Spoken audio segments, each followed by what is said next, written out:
Welcome back. अब एक दफ़ा फिर ईरान और अमेरिका की जंग, उसके अंदर बहुत तेज़ी आ चुकी है। अमेरिका की जानब से ताबड़तोड़ हमलों का सिलसिला जारी है और अमेरिका के आगे उनके अमेरिकी मीडिया के बहुत सारी ऐसी ख़बरें आ रही हैं कि अमेरिका आगे कोई बड़े हमलों की प्लानिंग कर रहा है और ईरान की बहुत अहम तनसीबात जिसमें उनका एटमी प्रोग्राम है या उनका मिज़ाइल प्रोग्राम है, उसको निशाना बनाने के लिए वहाँ पर तैयारियाँ की जा रही हैं। ये जंग किस रुख जाएगी और पूरी दुनिया के ऊपर जो इसके असरात मुरतब हुए हैं, बिलखसूस जो मुआशी असरात हैं, वो कैसे इनसे छुटकारा मिलेगा और जंग का ख़ात्मा किस तरह हो पाएगा, इसके ऊपर हम बात करते हैं। हमें ज्वाइन किया बैनुल-अक़वामी अमूर की माहिर है डॉक्टर शबाना फ़याज़ साहिबा। Thank you very much doctor साहिबा। डॉक्टर साहिबा, तवक्को की जा रही थी कि पाकिस्तान की और कतर की आर्बिट्रेशन के दौरान ये जंग रुक जाएगी, एक मुआहदा होता है, MOU होता है, 14 नुकात पे साइन होते हैं, लेकिन उसके बाद इस जंग के अंदर दोबारा एक तेज़ी आती है और वो ऐसी खौफनाक तेज़ी है कि ईरान के अंदर आपने देखा है कि बेतहाशा हमले किए गए और ईरान ने जो अमेरिकन तनसीबात थी हमसाया मालिक में उसको निशाना बनाया और अब कोई ऐसा चांस नज़र नहीं आ रहा कि मुस्तक़बिल करीब में ये जंग रुक जाए। आपका क्या ख्याल है कि ये जंग किस तरफ जा रही है और पूरी दुनिया को क्या अपनी लपेट में तो ले रही है? आपने बड़ा अच्छा बैकग्राउंड दिया है आजम साहब कि जंग किस तरह शुरू हुई, कैसे मुआहदा हुआ, दोबारा उसमें एक सीज फायर के एक पॉइंट्स आते हैं और फिर दोबारा आगे बढ़ गई है। अगर कल देखा जाए तो उसमें एक दोबारा major attack, series of attack US ने शुरू किए हैं और प्रेसिडेंट ट्रम्प की स्टेटमेंट भी यही है कि we are going to go more aggressive on Iran. दूसरी तरफ से एक बड़ी तब्दीली है जो कि हमें नोट करनी चाहिए कि पहले ईरान था वो रिएक्शन के बेस पे एक हमला करता था, यूएस के एक्शन पे रिएक्शन होता था। अब देखा ये जा रहा है कि ईरान इन एडवांस स्ट्राइक्स कर रहा है, वेदर सऊदी अरेबिया पे, वेदर ऑयल रिफाइनरीज पे, वेदर उनकी नेवल सिचुएशंस पे। और उनका बेसिकली जो एक माइंडसेट मैं रीड कर रही हूँ वो ये है कि जो टर्म्स यूएस ने दी है सीज फायर की वो हमें कबूल नहीं है। तो उसकी वजह से वो शो ऑफ पावर जो है वो टू द मैक्सिमम कर रहे हैं, डिस्पाइट द फैक्ट कि they are also suffering the most. अच्छा, तो क्या ख्याल है कि ईरान के पास इतनी कैपेसिटी है कि वो ये जिस किस्म के अटैक कर रहा है, वो अमेरिका अगर वहाँ से दोबारा एक सिलसिला शुरू करता है अपने अटैक्स का, तो ईरान उसके अंदर उसका डिफेंस कर सके या उसमें रिटेलिएट कर सके मज़ीद? ईरान के पास अगर फैसिलिटीज से ज्यादा आप समझ लें कि उनकी रेजिलियंस बहुत है। उनकी ये बड़ी वॉर हार्डन्ड कंट्री है जिसने वॉर्स विद इराक देखी है, स्कर्मिशेस विद इनडायरेक्टली इसराइल के साथ देखी हैं, डिफरेंट स्टेट्स के साथ देखी हैं, बेशक वो यमन का थिएटर हो या दूसरी तरफ हो। तो जो इनकी विल है वो बहुत ज्यादा है, कैपेसिटी जरूर है, लेकिन इनकी ना नॉन सर्जिकल कैपेसिटी भी है जो कि प्रॉक्सीज की शेप में बहुत वाजे है। और उसकी वजह से आई थिंक ये जो थिएटर ऑफ वॉरफेयर है वो बहुत बढ़ सकता है। अगर यूएस ईरान ही के लैंड पे हमला करता है, जो कि वो कर रहा है ऑयल रिफाइनरीज पे भी और दूसरी तरफ भी, लेकिन उसको बाइफरकेट करते हुए वो यूएस के चोक पॉइंट्स पे, वेदर वो मिडिल ईस्ट के हों, बल्कि वो तो उनकी पहली कुछ स्टेटमेंट्स ऐसे भी थी शुरू के थिएटर में कि हम उससे बियॉन्ड भी जाएंगे। तो ये बड़ी ही एक तरह की खतरनाक सिचुएशन डेवलप हो जाएगी, क्योंकि जो स्टेट है जो वॉर में कंफ्लिक्टिंग पार्टीज है वो जोन ऑफ वॉर है, वो थर्ड स्टेट्स के अलावा बियॉन्ड द स्फीयर रखना चाहता है। अच्छा अच्छा, आपने उनकी प्रॉक्सीज की बात की। हमने देखा कि हौसीज भी पिछले दिनों कुछ मुतहरक नज़र आए और उन्होंने भी जो बाबुल मंदब है उसके अंदर उन्होंने अटैक किए। क्या वो बाकायदा इस जंग के अंदर शामिल हो सकते हैं हौसीज? हुतीज पहले दिन से ही शामिल है। विद इन, अच्छा। अगर पहला फेज भी देखा जाए आफ्टर 10-15 डेज से भी पहले ही उन्होंने उसमें ऐलान किया था कि वी आर विद ईरान। और उसमें उन्होंने अपने मिसाइल्स जो थे वो उन्होंने शिप्स पे जो कि गुजर रही थी उन रास्ते से, वेस्टर्न शिप्स थी अमेरिकन फ्लैग्स के साथ, उन पे अटैक किया था, सऊदी प्लेसेस पे अटैक किया था। तो they were very much in favour कि they are going to retaliate. और अच्छा ऑब्वियसली आपको पता है कि ईरान की बहुत इन्वेस्टमेंट है उनमें। अच्छा मैम, पिछले दिनों जब पाकिस्तान मुतहरक हुआ, पाकिस्तान में अपने पाकिस्तान के अंदर दोनों मालिक को वहाँ यहाँ पे बुलाया, ऑफ़र दी और एक MOU साइन होता है। उसके बाद जब दोबारा जंग शुरू हुई है तो हमने देखा है कि उसके बाद कोई भी मुल्क उस तरह मुतहरक नज़र नहीं आ रहा आर्बिट्रेशन के लिए या दोनों अफ्रीकैन को नज़दीक लाने के लिए या जंग बंदी के लिए। इसकी क्या वजह है? पाकिस्तान के अंदर भी वो जोशो खरोश नहीं पाया जा रहा है इस वक्त।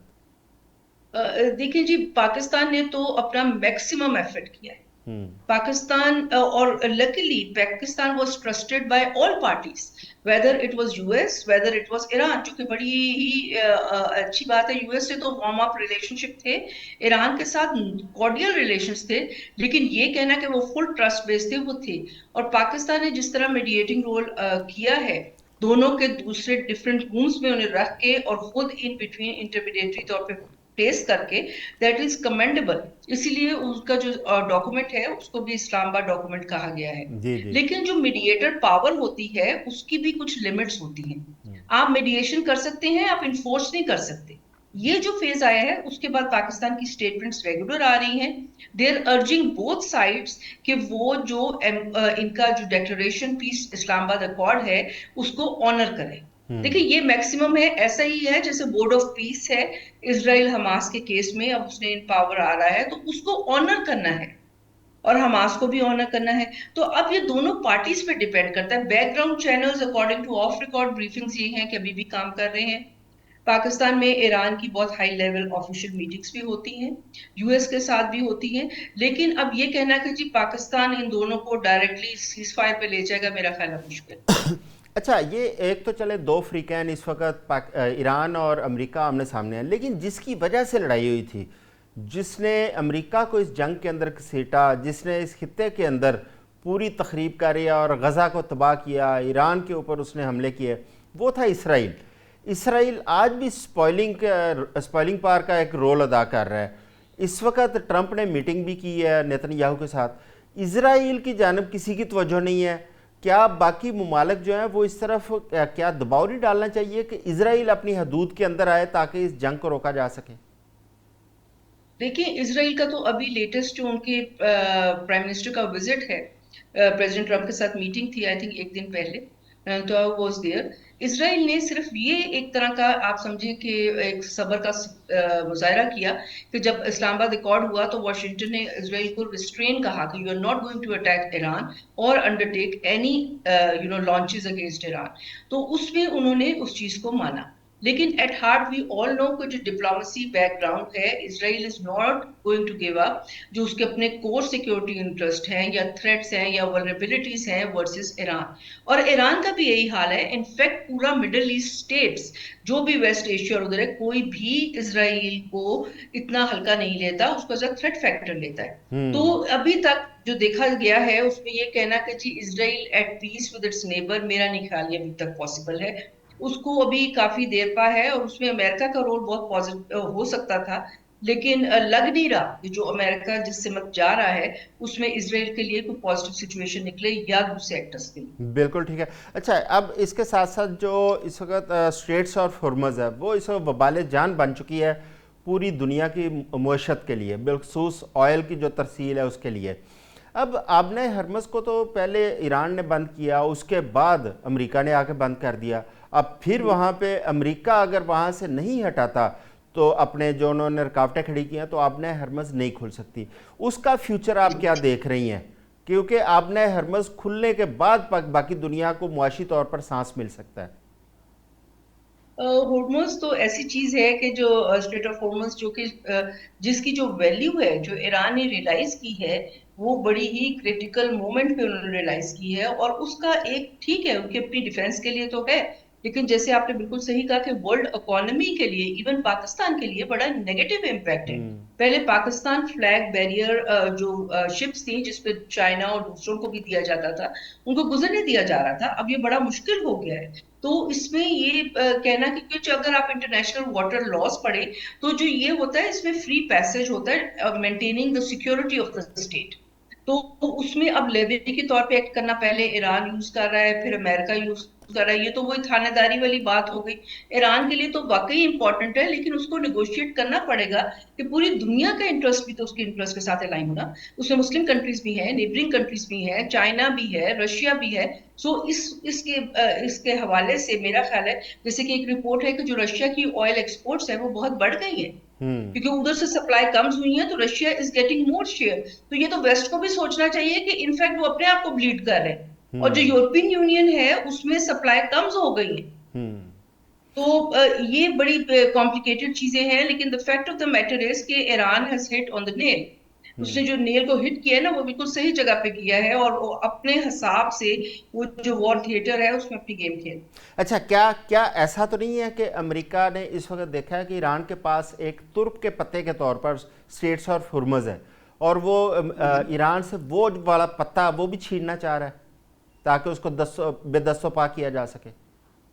बिल्कुल यही है। बिल्कुल, देखिए दो चीजें थी। पहले हमेशा वो कहते रहे कि जी ईरान जो है वो न्यूक्लियर प्रोग्राम की तरफ जा रहा है। अभी भी रेगुलर उनकी स्टेटमेंट्स है, we have to kill their nuclear technology, और even they are not ready to let them use for peaceful purposes, जो कि ईरान चाहता है कि एनर्जी प्रोडक्शन और उसके लिए हमें सेफगार्ड्स दिए जाए।